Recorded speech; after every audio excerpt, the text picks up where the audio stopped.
제가 보기엔 가장 기이한 뇌를 가진 것 같은 사람의 이야기로 시작을 하려고 합니다. 누군지 사진부터 볼까요? 와, 또 나온다. 네, 모르시는 분 안 대박. 계시죠? 없죠. 저희 고정 멤버예요. 고정. 놀라운 증명의 제 3의 MC. 예. 저보다 자주 나오는 것 고정 같아요. 맞아요. 제가 봤을 때 궤도 씨보다 자주 나와요. 제 고정이거든요. 저보다 안 바쁜가? 왜 그러지? 근데 이 정도면 출연료도 드려야 될 것 같아. 그렇죠. 근데 사실 너무 여기저기 뻗쳐놓은 데가 많아요, 저분이.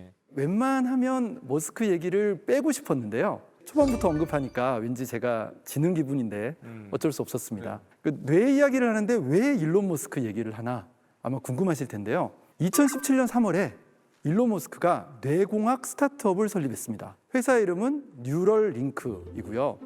당시에 일론 머스크가 회사 설립을 발표를 하면서 이렇게 말했습니다. 인공지능에 맞설 수 있는 유일한 방법은 인간의 뇌를 인공지능과 연결하는 것이다.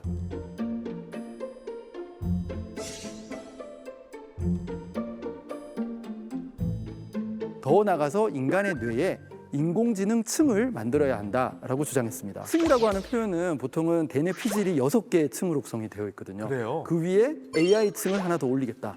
그래서 7번째 층을 만들겠다. 그렇게 이야기를 하고 있습니다. 그거를 살아있는 사람을? 그렇죠. 그래요? 사실은 머릿속에 칩을 집어넣어서 뇌에서 발생하는 신경 신호를 읽어드리고 궁극적으로는 지식과 정보를 뇌에 주입하는 장치를 만들겠다라고 이야기를 하고 있습니다. 머스크가 이 발표를 하고 나서 미국의 MIT 테크놀로지 리뷰 같은 잡지를 비롯해서 과학 잡지들이 어마어마한 신랄한 그런 비판을 가하기 시작을 했습니다.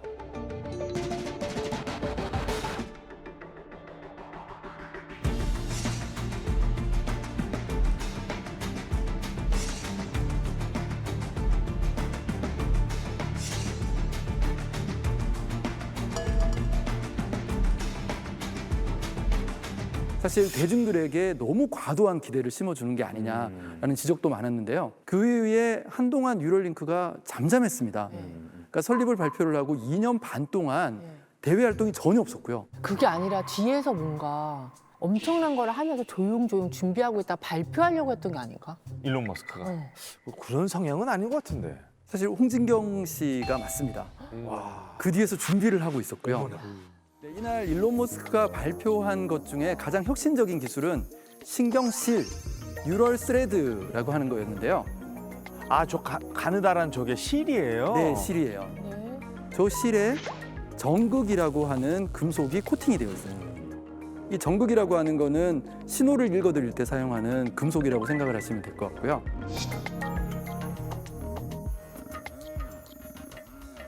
이 실을 뇌 표면에 바느질을 하듯이 박아 넣는.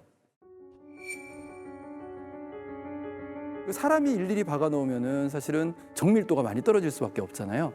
그래서 수술 로봇을 발표를 했습니다. 그래서 수술 로봇을 이용을 해서 아주 정밀하게 정확한 위치에 실을 박아 놓을 수가 있게 된 거죠. 네, 수술 장면도 같이 한번 보시죠. 저걸 어디 수술해? 이게 뭐야? 박음질하는 거예요? 네. 뭐 하나씩 갖다 붓네. 사실 저 실이 사람 머리카락 두께의 20분의 1에 불과합니다. 아주 가느다란 실인데 저렇게 박아 놓은 실은 링크라고 하는 시스템과 연결이 되었고요. 이 링크라고 하는 시스템이 머리 바깥쪽으로 측정한 신호를 내보내주게 됩니다.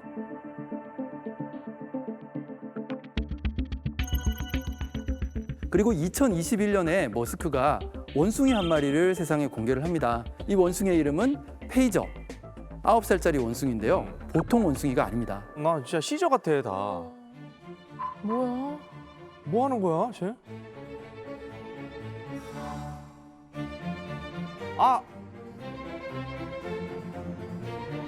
게임하는 거요? 게임하고. 미쳤나 봐.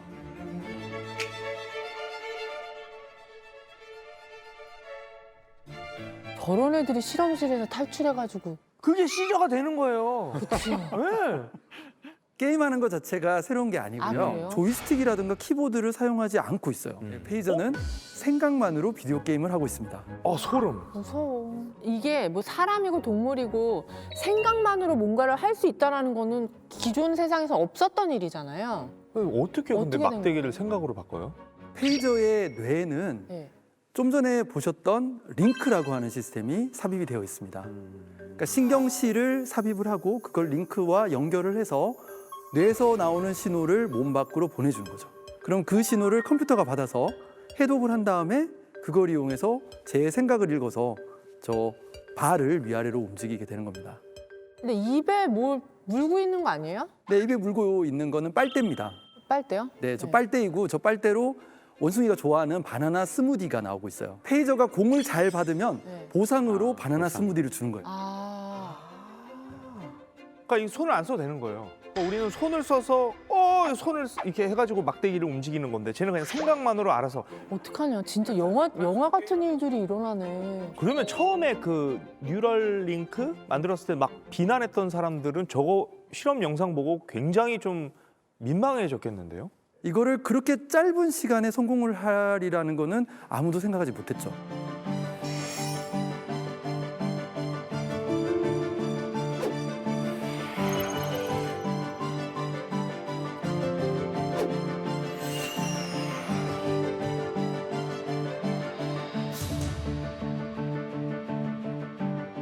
그래서 머스크가 만든 뉴럴링크처럼 뇌와 기계, 뇌와 컴퓨터를 연결해서 신호를 주고받는 기술을 브레인 컴퓨터 인터페이스, 줄여서 BCI라고 부릅니다. 근데 왜 지금 전 세계가 뇌 연구에 이토록 열을 올리고 있을까요? 단지 뇌가 미지의 영역이라서 사실 저는 그보다 더 실용적인 이유가 있다라고 생각을 합니다. 첫 번째는 우리 뇌에 생기는 여러 가지 난치병을 해결하기 위해서입니다. 사실 이렇게 장애로 인해서 사지마비 상태에 계신 분들도 상당히 많이 계시고요. 고령화 사회가 되고 나면 그러면 몸을 이제 젊었을 때처럼 잘 움직이지 못하시는 그런 분들이 또 생겨날 수가 있으니까 그러니까 그런 분들을 타겟으로 하면 시장 규모가 상당히 크죠.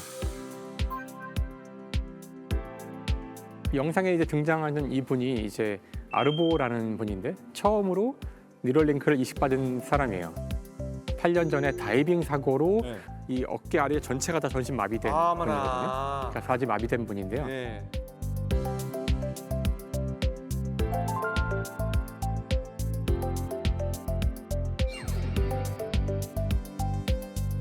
몸을 움직일 수가 없어요. 보시면은. 네.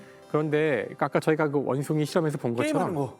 머릿속에서 우리가 커서를 움직일 수 있다면 그걸 내가 원하는 그 키보드 위치에 갖다 놓고 그걸 계속 찍게 할 수 있잖아요. 그렇게 함으로써 키보드를 할 수 있는 거죠. 그렇게 해서 이메일도 쓸 수 있고 물론 게임도 할 수 있고요. 오로지 생각만으로 컴퓨터를 제어할 수 있는. 저는 저 영상 보면서 상당히 좀 인상 깊었던 게 뭐였냐면 멀티태스킹을 하세요. 말을 하면서 뭔가를 보면서도 마우스 커서를 자유롭게 움직입니다. 그러니까 우리가 일상에서 마우스를 잡고 컨트롤하는 거하고 똑같은 거죠. 두 번째로는 인간의 뇌를 모방해서 더 뛰어난 인공지능을 만들 수 있기 때문인데요. 지금 어떤 생성형 AI 하나를 운영을 하는데 화력발전소 2개가 필요하다고 하죠. 근데 사람의 뇌는 최소한의 에너지로 가동이 가능한 정말 최고의 효율을 자랑하는 컴퓨터입니다. 사람의 뇌를 구동하는 데 필요한 에너지를 전기 에너지로 환산을 하면요. 가정에 있는 50cm짜리 형광등 하나 켜는 데 필요한 에너지밖에 되지 않고요. 이런 작은 양의 에너지를 가지고 정말 놀라운 성능을 보이고 있는 인간의 뇌를 모방해서 인공지능을 만들면 정말 에너지 효율적인 인공지능을 만드는 게 가능하지 않을까 이렇게 기대를 하고 있습니다. 오늘 가설이 이제 천재의 재능을 뇌에 업로드 한다잖아요. 분야별로 보면은 다 달라요. 뭐 축구 쪽에 하면 우리는 그냥 손흥민 선수는 축구의 천재야 하고 뭐 피아니스트, 뭐 조성진, 봉준호 감독 그러니까 각 분야별로 내로라는 천재분들이 있는데 얼굴 천재 차은우. 그렇죠, 그렇죠, 네. 그렇죠. 예. 유튜브 천재 궤도. 근데 이게 그러니까 그 사람들이 쓰는 뇌가 다 부위별로 다를 거거든요. 공부 능력을 관장하고 그렇죠. 운동 운동 능력을. 능력을 그렇죠. 관장하고 이런 부위가 다 따로 있는 거죠? 사실 그 뇌의 기능이 작동하는 원리가 크게 6가지가 있다고 하는데요. 그 중에 중요한 게 이제 모듈성이라는 게 있어요. 모듈성. 그러니까 쉽게 얘기하면은 뇌가 이제 각각 특별한 역할을 담당하는 부위로 대략적으로 나뉘어져 있다는 뜻인데, 뭐 예를 들어서 감각을 담당하는 부위가 있고, 운동을 담당하는 부위가 있고, 언어를 주로 담당하는 부위가 있고, 기억을 담당하는 부위가 있고, 뭐 이렇게 구분된다는 개념이에요. 블랙핑크 제니의 언어 재능을 내 뇌에 주입하고 싶다. 뭐 이렇게 뇌에 넣고 싶은 게 많아요. 아니 그러니까 막 예를 들어 그런 생각 할 수 있잖아요. 뭐 손흥민 선수의 운동 실력을 그건 저도 갖고 싶어요. 주입하고 싶다 뇌에다가. 나도 손흥민 존에서 슛을 한번 멋지게 해보는 그런 상상을 해봐요. 뇌 기능의 연결성의 원리라는 게 있어요. 그러니까 이게 좀 이제 주의해야 될 게, 그러니까 모듈로 돼 있다고 해서 그 부분만 딱 빼서 뭐 넣거나 아니면 그 부분이 모든 걸 다 담당하거나 그런 뜻은 아닌데, 각 부분들이 떨어져 있어도 서로 굉장히 복잡한 네트워킹을 해서 총체적인 어떤 행동을 만들어내거나 한다는 거예요. 예를 들어서 이제 운동을 담당하는 부분이 있다고 그랬지만 그 부분만 가지고 실제로 움직이시는 건 아니에요. 손흥민 선수처럼 우리가 이제 공을 차거나 이제 이렇고 싶다고 해서 운동 퀴즈만 떼서 넣는다고 해서 되는 게 아닌 거죠. 안타깝지만 제니의 뇌에 그 언어 파트만 넣는다고 해서 역시 되는 것이 아니고. 그러니까 뇌 전체를 복사해서 옮겨야 한다는 거예요. 그렇죠. 전체를 다 복사해 넣어야 되는 거죠. 일단 내가 뭐 손흥민 능력이든 뭐 제니 능력이든 뭘 능력을 주입받으려면 그 사람 능력부터 컴퓨터에 저장이 돼 있어야 하잖아요. 그러니까 이렇게 특정 능력을 컴퓨터에 옮기는 게 지금 기술로 가능한 건가요? 사람이 아니라 사람보다 좀 더 단순한 생명체를 대상으로 해서 일단은 그런 정보를 다운로드 받는 거부터 시도가 되고 있습니다. 다운로드를 받기 위해서는 일단 신경계가 만들고 있는 이런 네트워크 정보, 그런 지도를 우리가 만들 수가 있어야 되거든요. 이런 지도를 우리가 커넥텀이라고 부릅니다. 어려워. 개도시 어려워요. 커넥텀. 커넥텀 굉장히 좋은 단어가 나왔습니다. 네, 오늘 여러분이 커넥텀만 알아가셔도 굉장히 이득이 된다. 그래요. 그래? 쉽게 말해서 신경세포들이 서로 어떻게 연결이 되어 있는지를 보여주는 뇌신경 지도라고 보시면 되고요. 네, 그런데 이게 이 지도를 그리는 게 절대 호락호락하지 않다. 왜냐면 보시면은 우리가 어떤 그 지역의 지도를 그린다고 생각해 보세요. 네. 이 지역을 정말 세밀하게 볼 수 있어야 돼요. 그렇죠. 정말 세밀하게. 왜냐면은 정말 뭐 큰 도로들은 당연히 그리겠죠. 근데 이것만으로는 이 지역의 전체적인 길을 우리가 안다고 할 수 없어요. 그러니까 뭐 골목까지 다? 네, 자세히 보기 시작하면 정말 작은 길들이 있을 거고, 심지어 더 자세하게 보면은 누군가 잔디밭을 지나가면서 지금 만들어낸 길까지도 길로 쳐야 됩니다. 그러니까 어떻게 보면은 굉장히 자세하게 봐야 되는데 그 신경세포 크기가 엄청 작잖아요. 정말 하나하나 분석해서 야, 이 정도면 우리가 지도를 그렸다라고 결론 짓기가 어렵습니다. 그래서 우리는 이 커넥톰을 그리는 게 너무너무 중요한 거고, 근데 재밌는 거는 이 지도가 완벽하게 밝혀진 생명체가 현재까지 딱 두 생명체 있습니다. 커넥텀을, 그러니까 지도를 완벽하게 그려낸. 네, 생명공학에서는 굉장히 유명한 친구예요. 그 제일 먼저 뇌지도가 밝혀진 생명체가 바로 예쁜 꼬마 선충이라는 아주 작은 벌레입니다. 이름이 예쁜 예쁜 꼬마 꼬마 선충. 예쁜 꼬마 선충. 사실은 이게 예쁘다라는 걸 먼저 정의를 해야 되는데, 우리나라 말이에요, 예쁜? 네, 한글이죠. 왜냐면 학명이 엘레간스라는 학명이 라틴어로 우아하다라는 뜻의 그 학명이 들어가 있어요. 이거를 번역하는 과정에서 그 실제로 이 꼬마 선충 이 친구가 되게 예뻐요. 매끈하고 굉장히 우아하게 움직입니다. 아. 네. 그래서 이제 예쁜 꼬마 선충으로 이제 번역이 된 건데, 1986년에 연구자들이 이 모든 신경 연결을 밝혀냈습니다. 저거예요, 지도가? 예, 그래서 와. 저게 이제 그 예쁜 꼬마 선충의 이제 뇌 지도를 구현해낸 건데, 그 다음에 찾아낸 게 사실은 그로부터 굉장히 오랜 기간이 지났잖아요. 그렇게 오래 지나서 겨우겨우 그려낸 뇌지도가 초파리 뇌지도입니다. 초파리. 네, 그 긴 시간 동안, 네, 거의 뭐 한 40년 가까이 지나서 드디어 밝혀낸 게 예쁜 꼬마 선충의 뇌지도는 연구를 많이 해서 컴퓨터에 옮기는 것까지 성공을 했습니다.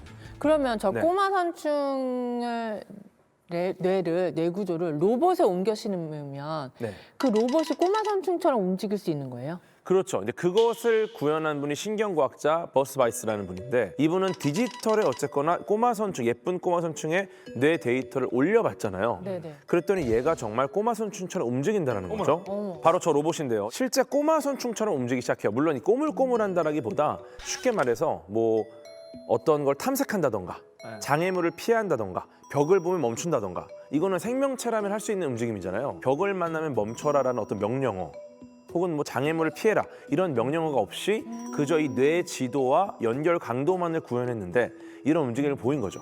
그러면 저게 그 디지털로 생명체를 재현할 수 있다는 의미로 해석할 수 있나요? 그런 시도를 저는 하고 있다고 보고 있어요. 모든 예쁜 꼬마 선충의 성체 몸에는 같은 개수의 신경세포가 있어요. 신경세포의 개수가 302개로 모두 같습니다. 그렇다면 우리가 이거를 인간까지 확대를 한다라고 하면 물론 인간의 뇌에는 860억 개의 뉴런이 있고 60억 개요? 예, 860억 개. 그리고 얘네들이 얽혀 있는 네트워크를 이루고 있는 연결성이 100조 개 정도가 되거든요. 일단은 작은 거에서는 성공을 했으니까 어쩌면 먼 미래에 우리가 이 모든 연결성 정보와 그 연결 강도를 알아낼 수 있는 기술이 만들어진다라고 하면 인간의 뇌도 컴퓨터에 업로드를 하는 게 가능하지 않을까. 그럼 로봇에 생각을 해볼 수 있는 저장해서 다운 받으면 로봇이 만약에 내 뇌를 다운한다 그러면 나처럼 행동하는 거예요? 그렇죠. 분신이 하나 생기는 거네. 그렇죠. 단순화를 해서 업로드를 하는 거는 생각해 볼 수도 있을 것 같아요.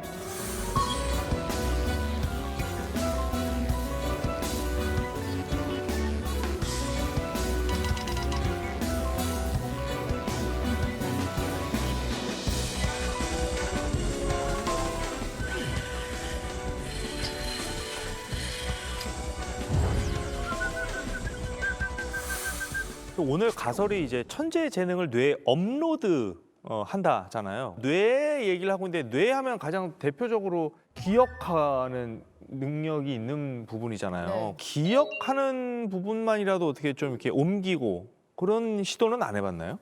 시도가 있습니다. 오.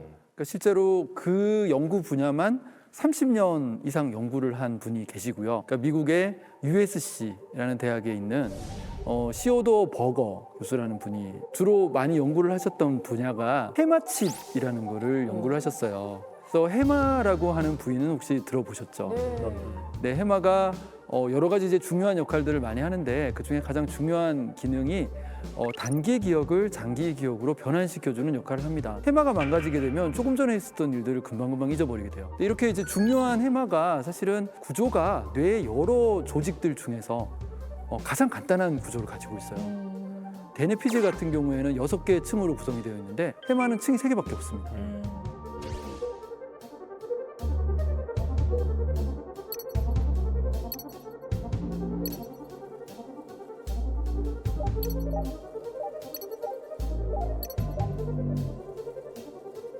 이 사람이 해마를 모방을 해서 마이크로칩을 만들었어요. 그런 다음에 해마가 망가진 쥐의 해마에다가 해마칩을 집어넣어서 우회 통로를 만들어줬더니 장기 기억을 하지 못했던 쥐가 장기 기억을 되찾는 데 성공을 했습니다. 대박이다. 네, 여기까지는 사실은 그럴 수 있겠다라고 생각을 할 수 있는데 이분이 이제 어떤 연구를 또 진행을 추가로 했냐면요.